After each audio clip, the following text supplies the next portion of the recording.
So we'll call the meeting to order, and roll call, please. Mayor Breeden. Here. Mr. Maurer. Here. Ms. Stevens. Here. Mr. Heyman. Here. We have 4 present. Mr. Martin is absent at this time. Okay. Approval of the agenda. If I may, Madam Mayor, we're proposing to approve the agenda with one change. There are 2 closed session items listed. The first one, public employee performance evaluation, we're deleting. So approval of the agenda without that item is on the table. So moved. Second. Mayor Breeden. Aye. Mr. Heyman. Aye. Mr. Maurer. Aye. Ms. Stevens. Aye. 4 ayes, 1 absent with Mr. Martin. Okay, we will go into closed So you session. want to have Public comment? public comment?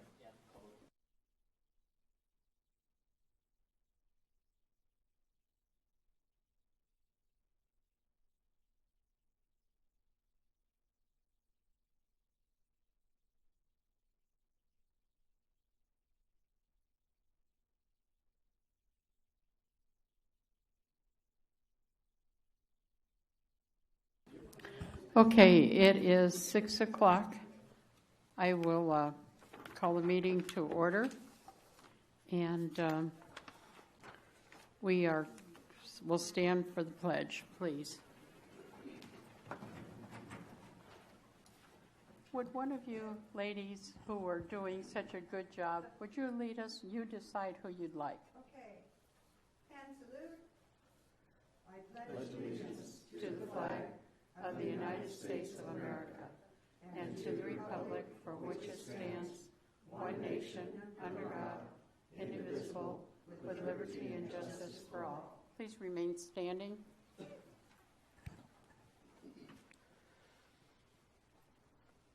Our Father in heaven, we're thankful for the opportunity to have a meeting to serve the community in this regard. We're thankful for the blessings that we enjoy in this community. We're thankful that the community pulled together during hard times and that we help to serve each other. And we pray that Thy Spirit will be with us this day, that we might make the decisions Thou would have us make. And we ask for these things in the name of Jesus Christ, our Savior. Amen. Amen. Please be seated. Thank you.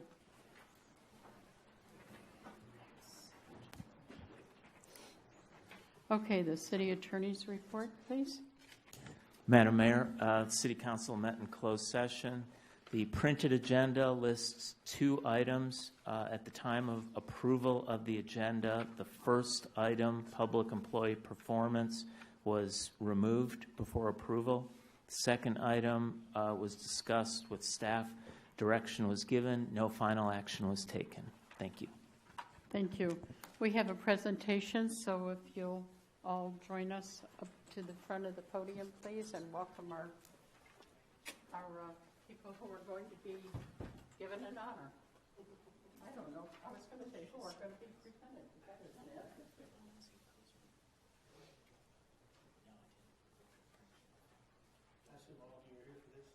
Is that on? Ron? Can you turn on their mic? Okay, thank you. Now it's on.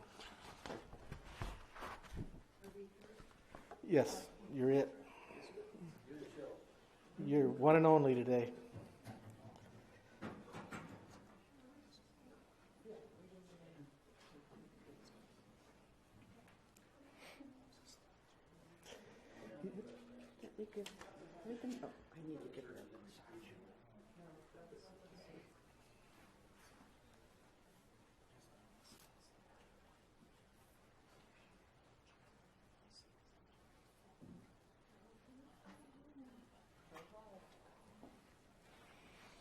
The mayor asked me to present this to you.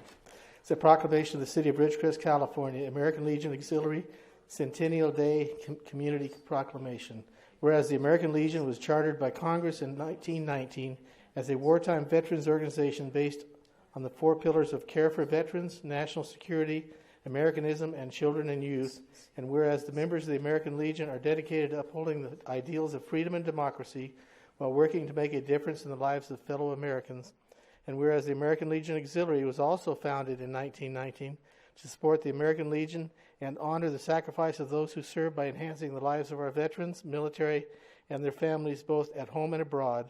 And whereas the American Legion Auxiliary is celebrating its centennial in 2019-2020, and whereas the Ridgecrest John M. Armitage American Legion Auxiliary Unit 684 has served our local community as an excellent example of upholding the American Legion ideals of freedom and democracy. Now therefore be it proclaimed, the City Council of the City of Ridgecrest in the State of California do hereby proclaim November 10th, 2019 as the American Legion Auxiliary Centennial Day, and ask our citizens to reaffirm the ideals the American Legion was founded on in 1919, proclaimed the 6th day of November by the Mayor and the City Council. Thank you. You're welcome. You want to say a few words?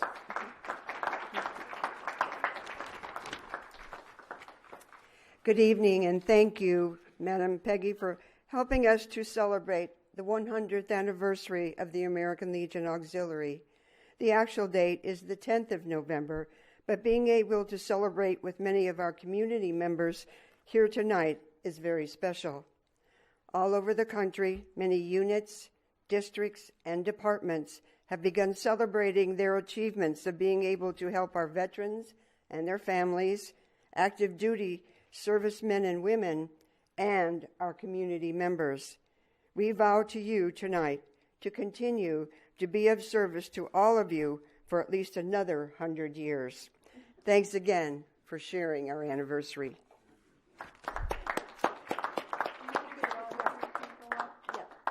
All of you come up so that everybody can get a picture of all of them. We'll come in behind you. Okay. Okay. Go back with him? Okay. Okay. Back to us, but in front of us. Okay. Sorry, I didn't. I'll get in the middle. Okay. There we go. We're here. Okay. Okay. Oh, I should be holding this up. Wait a minute. Okay. There we go. Okay.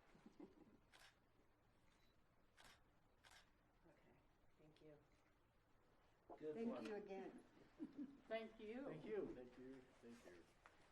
Can I have the names of the ladies? Yes.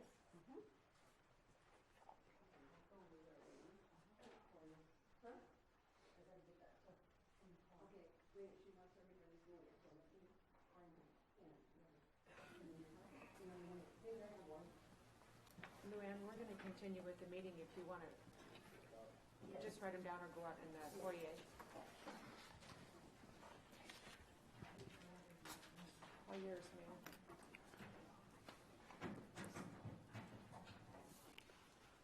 Okay, public, is he here? No.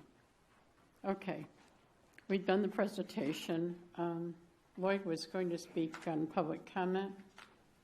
I'll skip to council announcements. Is there any council announcements? Yes, I have a couple. At our monthly current meeting, they have a presentation before each meeting, and I was surprised to hear the presentation this last month, which is something I haven't thought of in years. And it was presented by the Selective Service System, and there is still a draft registration, and all men between the ages of 18 and 26, or between 18 and 25, are supposed to register for the draft. And right now in California, there are only 57% compliance amongst those eligible to register for the draft.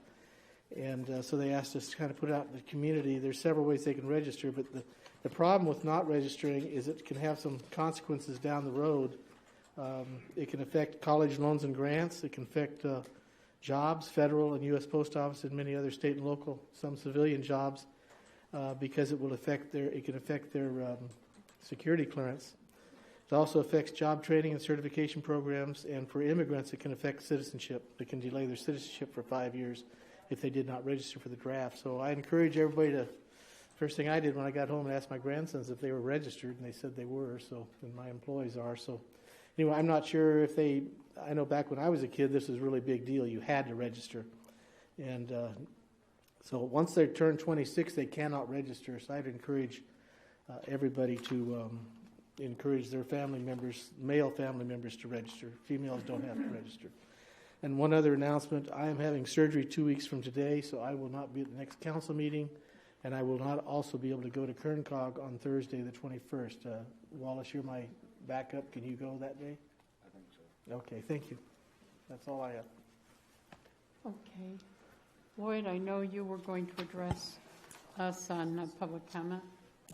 Thank you, Madam Mayor. Okay, it's time for public comment. This is the time for the public to talk about anything that's within the subject matter of what the council deals with but is not on the agenda tonight. And we ask everyone to be respectful of everyone's time by trying to approach the podium before the previous speaker finishes so that we move things along if possible. Thank you. Thank you. Sam? Good evening. My name is Sophia Merck, and I've got 3 things that I really would like to bring up to the City Council. I know that the Child Lake Boulevard is under the state highway. However, we just had another rollover, and people died. And it's really, really sad because it's not clearly marked that it should be 55 miles an hour. There's one little sign, and when it's dark, you can't see that sign. It's not well lit, and people just hit that too fast. That's the first thing I want to say. The second thing is that the GSA is coming to a close as far as their plan comes, and I don't see it on the agenda tonight. I would have thought that this City Council would have at least put it on the agenda. The third thing I want to talk about is that at one point in time, a delegate was made to come to the round table, the BLM round table. And so far, we haven't had that person attend for quite some time. And the sad part about it is that before many of your times, that there was something called WEMO, that was the Western Mojave Plan. And during that plan, there was something called CAPA that the previous city councils did talk about. And they had they wanted a collaborative plan with the BLM. Well, somebody in Sacramento finally found that little excerpt, and now they're going to be talking about CAPA. And so I really would like this city council to step up to the plate where the other city councils were and at least talk to the BLM about the collaborative plan, because the judge is now looking at it and saying, what happened? And I realize that most of you are new to that plan. So I'm just saying that somebody should take some responsibility. Thank you. I will check with our representative and see if she is, obviously you say she isn't attending, so I will find out and make sure we have someone at that. Maybe there's an illness, maybe there's something, but Okay. it's really, really sad. Thank you. Thank you.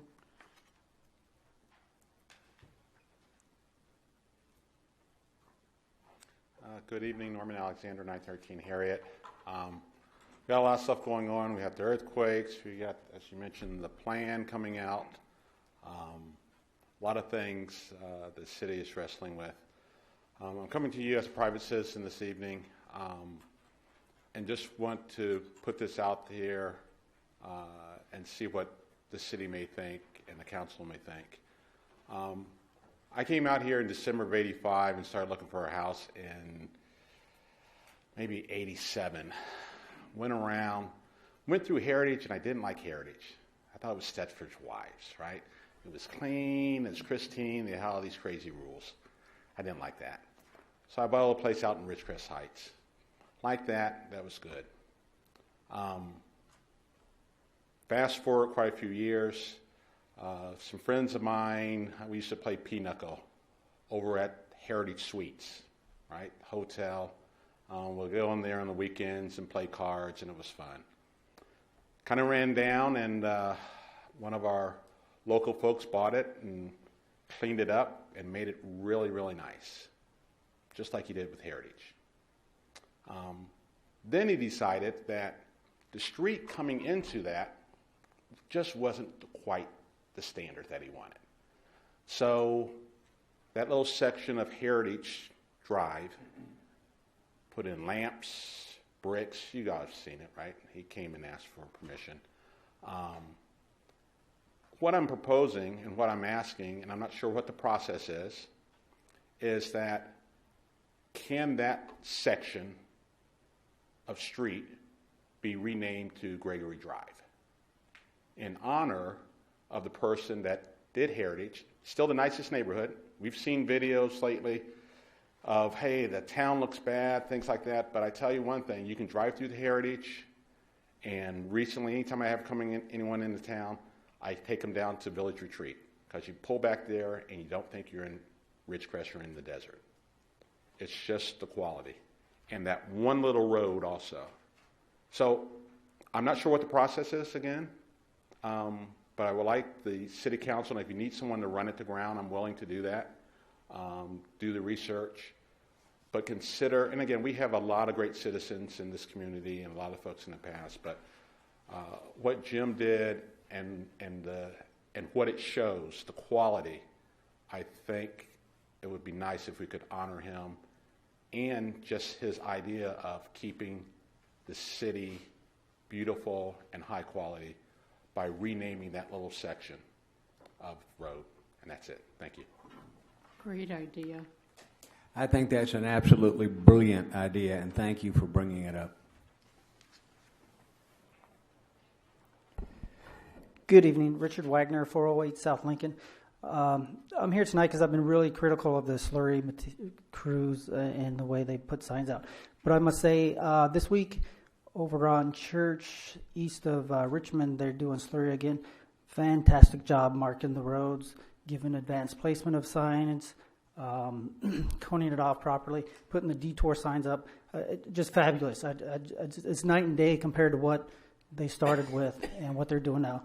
Additionally, the slurry is night and day difference from the beginning to what they're doing now. So I just want to say thank you for listening and taking some action and properly putting signs up for the safety of your crews and the citizens. Since I'm here, I wanted to mention the skate park. I know for years the bikes were ultimately not allowed to be on the skate park, but we've kind of turned a blind eye and allowed bikes for years, decades actually. I don't see a problem with it, and maybe it's something we can think about. And I know there are rules there for certain age groups, and maybe we can change the rules. I know we just did a new sign. We want to do another new sign. But to have bikes for a section of time, scooters for a section of time, and then skateboards, as well as the age ranges.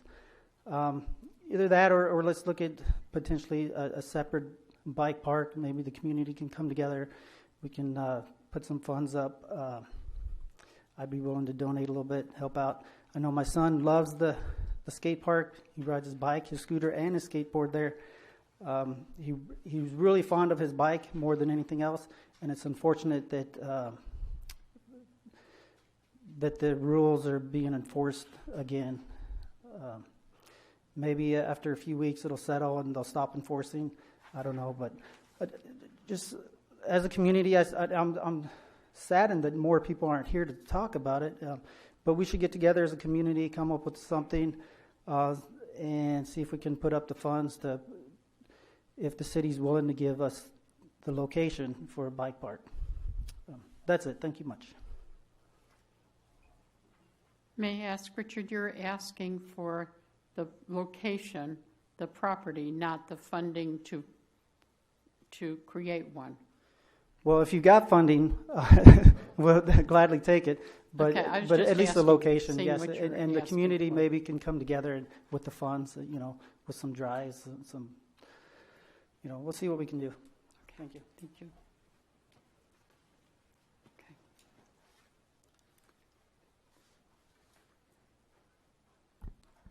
Hello. I'm trying to keep this kind of brief. My name's Eric Catlin, 1233 West Boston Avenue. I'm also here to talk about the skate park. For some reason, you guys did a revamp on it. That consisted of putting up a new sign on the existing poles. It has a big bike with a circle and it X'd out. Like the gentleman before me said, it's always been a law, but they've kind of always turned a blind eye to it. I've been riding the park for like 19 years now. So I know that originally the bikes weren't allowed because the liability insurance was more expensive. Since then, you guys can look into California AB 1146. Now the liability insurance for BMX is the same as skateboarding. That also goes for rollerblading, scootering, wheelchairing, because that's a thing now, I guess. So if you guys would just look into it, I'd really appreciate it. So I know people have been saying, let's build somewhere else and all that. We've already been through that. This is like not my first rodeo. I came to you guys 2 years ago. I had plans drawn up. I presented that to, I can't remember, one of the committees or whatever, and nothing's just ever come about it. So I think we definitely need to look into it because there's a lot of youth here that ride BMX. We have a lot of skateboarders. We have a lot of rollerbladers. I know that that's only zone 1 of 3. I've seen the blueprints from Jason, Pat, and myself. I don't know why we've just been sitting on our hands when it comes to the skate park. Okay. That's all. I'd like to see you maybe bring that to the parks or the quality of life meeting. We just had it last night, but so come to the next meeting and both of you, if you can, and present it to the committee. And things are different committee, things change. So, but I think you got a valid point to bring to the committee. So, Okay, so they would be the ones to talk to about the California law. And I think in some parts, but the other parts I think may have to be addressed through the.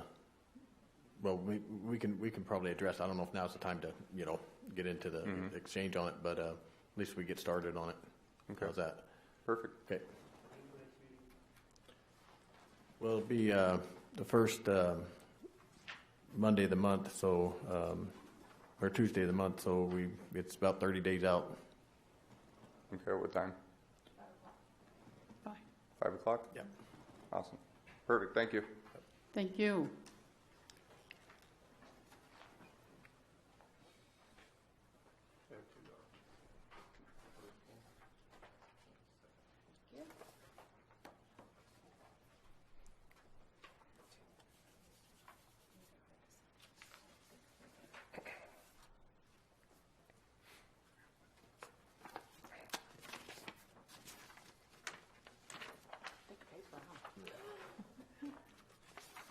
Thank you.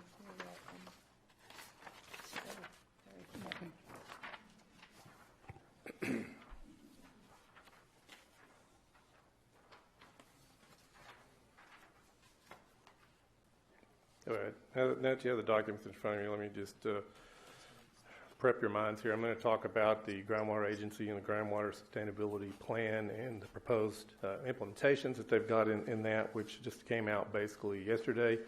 Unfortunately, most people aren't even going to want to bother with it because it's such a massive amount of documentation in there, a lot of which is all historical background, no summary provided on that, so forth. But I'd like to talk about a couple of things here and then make a request. The first page you got it's titled Sustainable Yield Allocation. You don't really need to look at a lot on that except on the far right column, which basically, if you look at it and you think about it, what happened at I guess, the last meeting or so forth, maybe before that, the lawyers apparently got together and decided, well, here's how they should allocate water.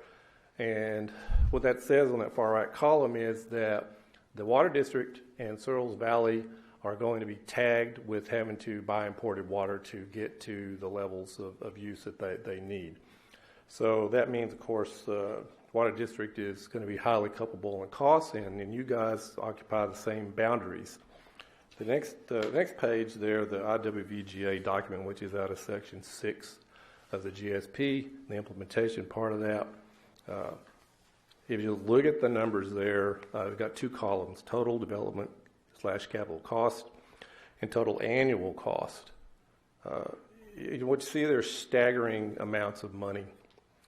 In the capital cost, the cost to develop imported water supplies, a minimum quoted there of $103,000, could be $226,000. The pumping optimization project, who knows what that is? Claim it's going to take $23 million. Annual cost, anywhere from about 6 or 7 to 10 plus per year. And like I said, since that's going to be mostly dumped on the Water District users, you could add those up as you wish and divide by about 12,000. What you come up with for total annual cost per household is about $400. That doesn't include the cost of the 2,000 acre feet of water at least $2,000 an acre foot that's going to cost everybody. So you could just pretty much double that. The capital cost amortized over 30 years and so forth, another $200 to $300 per year minimum. Now, just let me make a comment about how good they are at developing their figures. When they first decided to hire a water resources manager, they had, I think, 2 candidates. They said, we're going to hire this guy because the one said he cost $1 million a year, and this guy's saying he's only going to cost $250,000. The guy they hired ended up costing $250,000 in the first 3 or 4 months. So, if you want to believe these numbers, you can. I don't. I think they'll probably be 3 to 4 times this much. In any case, even if they are accurate, even if these don't go way up, which, like I said, that'd be a laugh to me.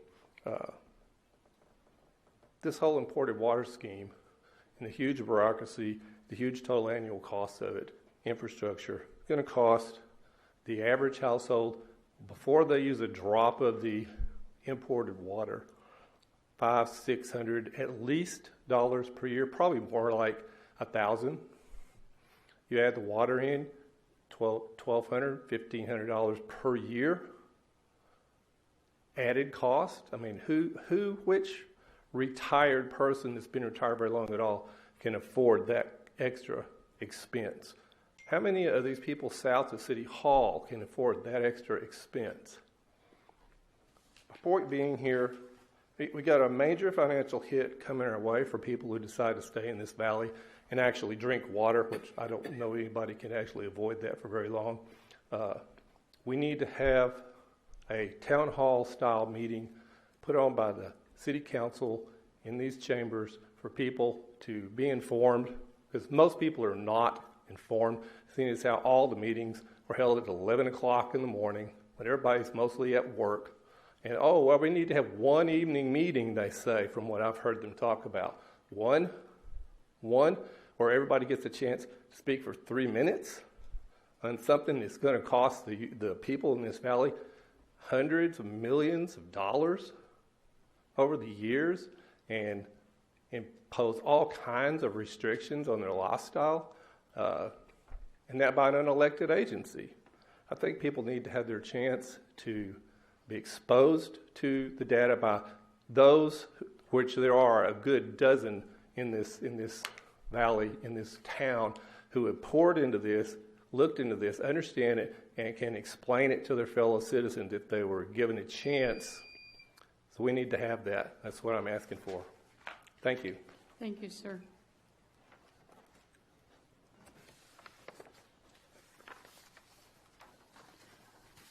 Stan Rotora.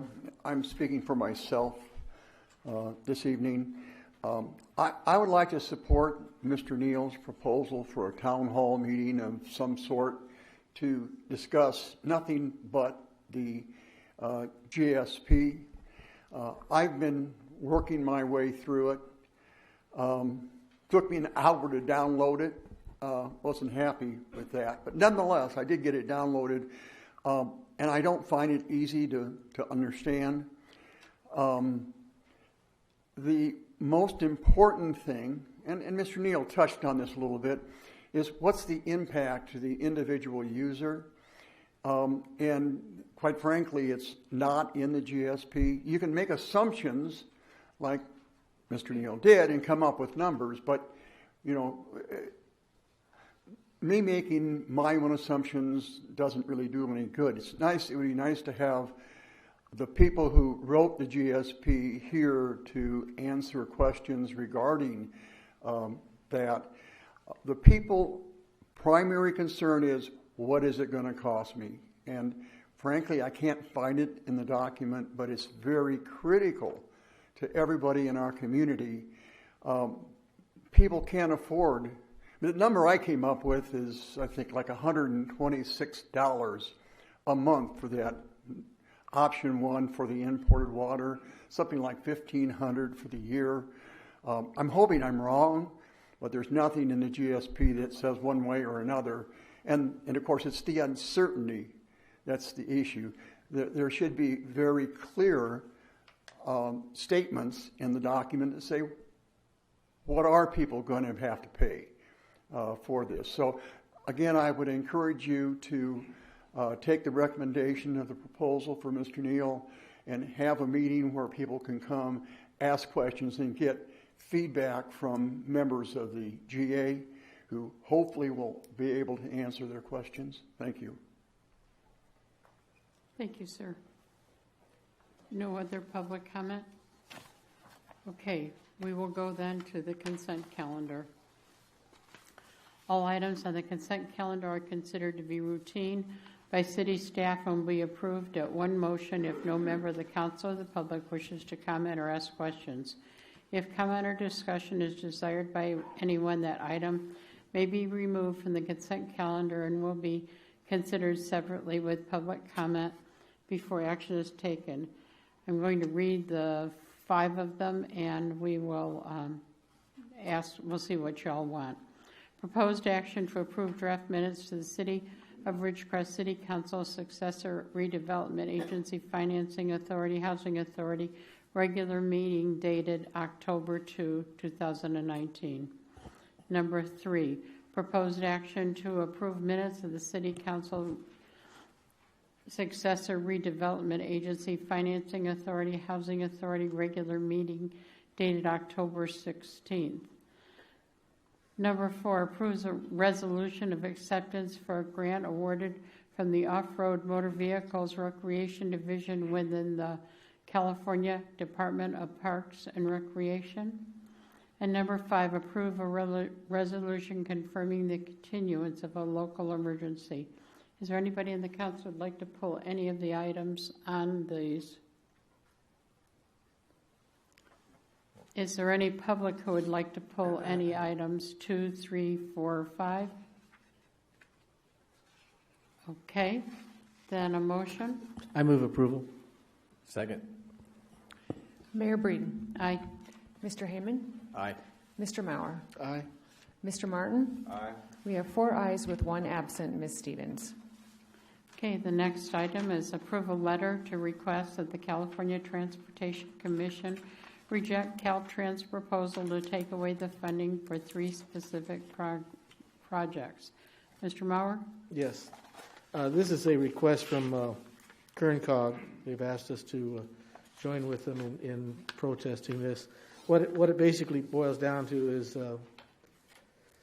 is Caltrans has proposed $5 billion of the, I believe it's SB1 money, to be taken and not used for roads, but be used for other than roads.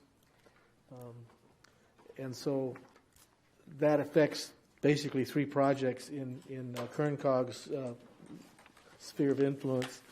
And that's 1 project on Route 46 heading west, and 2 projects on the 99 heading up north from Bakersfield. So I would propose that we honor their request, and we approve this resolution, and then authorize the mayor to sign the proposed letter. Any questions? And who are we joining up with? Kern Council of Governments. Kern Council of Government, okay. And so, in multiple cities that's in, Yeah. up and down California. So, I believe the last time they asked for a resolution, I dropped the ball, and we were the only city in Kern Cog that didn't join with them. So I don't want to be the only one that doesn't join this time. I think it's a good thing to do. I think it's appropriate that we back up Kern Cog, who has been so good to us and returning the dollars that we give, we donate, we spend with them. But more importantly, I don't want to see those dollars withdrawn from projects that benefit all of us locally. Is there any other comment? Is there comment from the public? Okay. I'd make a motion. Second. Second. Mayor Breeden? Aye. Mr. Heyman? aye. Mr. Maurer? Aye. Mr. Martin? Aye. 4 ayes with 1 absent, Ms. Stevens. Okay, committee reports, the Finance Committee. Scott? So we haven't met this month, so nothing to report on. Third Monday. Okay, infrastructure? We did have a meeting, and I can't recall what we discussed, so and I didn't bring my notes. Oh, that's right. We were discussing further on we're reviewing the policies of the landscape and lighting districts. So. And we're bringing a item for discussion based upon that to City Council in the next meeting. Thank you. Okay, Economic Development Committee? We did meet. Okay, Parks and Rec? So yes, Parks met last night. So the main item on the agenda was a review of the HVAC replacements in the Kerr McGee Center and in the City Hall here. And so it was something that had already been brought before council and approved, but we reviewed through the committee the company that is doing the contract and looked over everything, and so that looks like a go. So hopefully it's going to start. I don't remember the exact date. So Ron, could you? Yeah, I believe it starts roughly around December 10th, and will go through to early February. Right. So that's all good news. So these air conditioners in the buildings are really old and inefficient and in dire needs of replacement. So to get it done this quick is a good thing. So good positive results, and that was it for Parks. Everything else we just had a little bit of discussion on miscellaneous non-agenda items, but that's it. The Youth Advisory Council? Okay. Ridgecrest Area Visitors and Convention Bureau? I want to say something here, if I may, just part of that. The Petroglyph Festival was last weekend, and the car show. It was probably the best event I've seen in a very long time. I know many people were talking about the Petroglyph Festival being now in the 4th year, and it's probably the same old thing. Well, there was an awful lot of people out there who may have come looking to see the same old thing and found out that it was pretty wonderful. The car show was amazing. Had 93 cars, went from 21 the second year they did it. The second year, the first time they did it, had 60-something the third year, and then this year there was 93.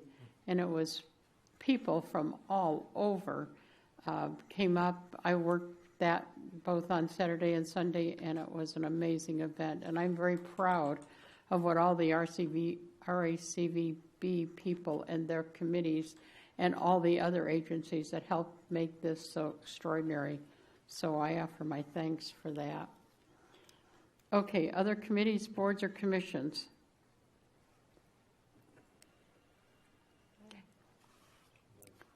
Okay, city manager's report. Yeah, I just have one item of report. Our parks crew is finishing up the slurry season. One road in particular I'd like maybe the council to take a look at, because I think it turned out very well, was Triangle Drive.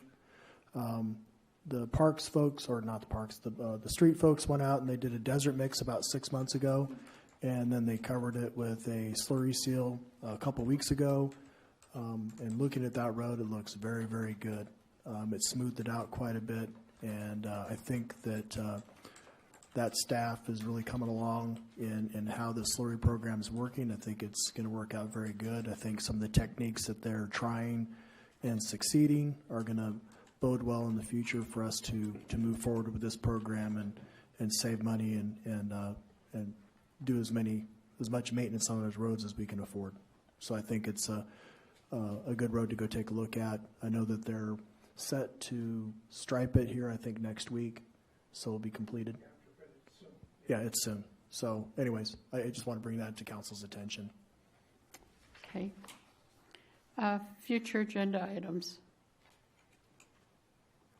I would like to see if some of the two of the suggestions that were made here tonight could be sent to committee and see how we can make those things happen. I think I know a lot of Facebook discussion regarding the skate park and all that, and I have some copies here if anybody would like, but I'd like to see how it can be done, if it can be done, and who, and especially if there's a number of local entities that might want to join together to help make this happen, as well as Norm's suggestion about the street change name. Yeah, the street change name, I believe we can bring to the infrastructure committee, so I'll have that placed on the agenda. The BMX park, I think, an idea that we may want to vet through Quality Life. Remember, just recently we did a license agreement with the fairgrounds for the motocross track out at the fairgrounds. I think that would be a great addition because one of the things they have out there is a lot of dirt. And to keep these BMX parks, new and fresh, being able to move dirt. So maybe Mr. Holloway could, take a portion of that park out there and make it a BMX park, and they can let the kids move the dirt around however they want to do their jumps. So that might be a little bit more of an appropriate location. But we can put it on the Quality of Life agenda and we can discuss it there. Can I make a comment on the street change real quick? Sure. So one thing to remember is that if there's any businesses or homes on the stretch that they want to change the name of, this requires people to change their mailing addresses, businesses change their mailing addresses, etc. One of the things you may want to consider is an ornamental different color sign below the real street sign that would not require that. It would just be a nickname for the street. Like an honorary name? Yeah, we could discuss that during infrastructure, but that'd be a good idea, yeah. Thank you, sir. Okay. Next item is mayor and city council comments. I've made all mine announcements. Okay. No comments. One thing that a comment was made is why the GSA was not brought to council now, because it came out yesterday, and we give our direction to our representative after we have that information, and Scott is doing an excellent job in keeping us all informed, and I think that it would have been premature to try to talk about something that nobody had read fully yet. So it will, obviously there's a pack and tack meeting tomorrow at 4 o'clock, and if it gets done by 10 o'clock tomorrow night, I'll be very surprised. But all 24 members of the committee are going to be here. So let's, not tomorrow. Yeah, tomorrow. Tomorrow at 4 o'clock. Tomorrow, and it is at 4. Yeah.